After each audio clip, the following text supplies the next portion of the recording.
Good morning, taxmates! Nandito tayo sa isinasagawa nating seminar regarding sa filing ng ating annual ITR and iba pang BIR reportorial requirements.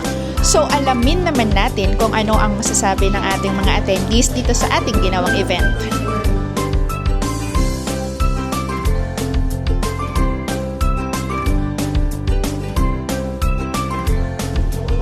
So, kasama natin ngayon si Ma'am Rice. Ma'am Rice. Ma'am Rice, ano naman pong masasabi nyo sa kinandok na seminar ng RDO 30 Binondo po dito ngayon? So for today's seminar, actually naging productive siya.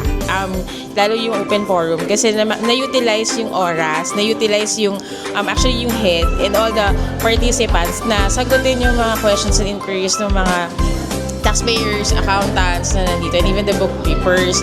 So kumbaga mas madali na, mas naging accessible. So, hopefully may mga soon-to activities pa para ma-reach out talaga yung mga taxpayers and ma-address din yung mga concerns. Thank you so much, Ma'am Rice. Thank you. So, ngayon naman po ay makakasama natin si Ma'am Vivian po.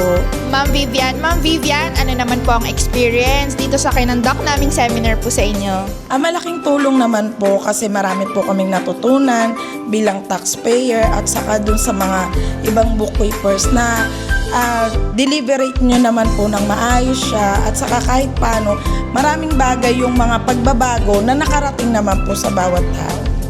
Yun lang po, salamat po. Thank you, Ma'am Vivian.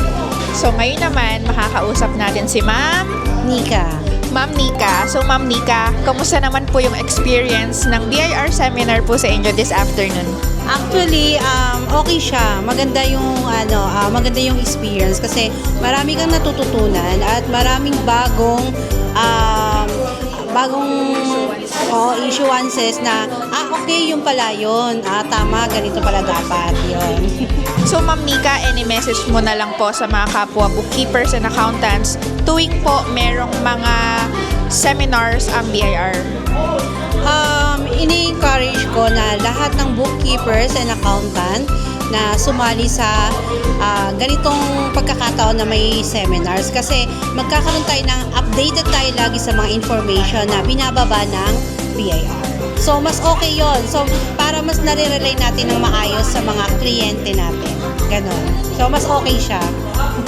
Thank you so much, Ma'am Nika! Kaya mga taxmates, kung gusto nyo ding lumahok sa mga seminar na kagaya nito, mag-message lamang po kayo sa aming Facebook page at pwede nating ischedule ang mga seminar na gusto nyo dyan mismo sa inyong lugar. Sapagkat mahusay na serbisyo, katumbas ng buwis mo. Ako po si Revenue Officer Joanna Marie Rule. Be the best, be Binondo.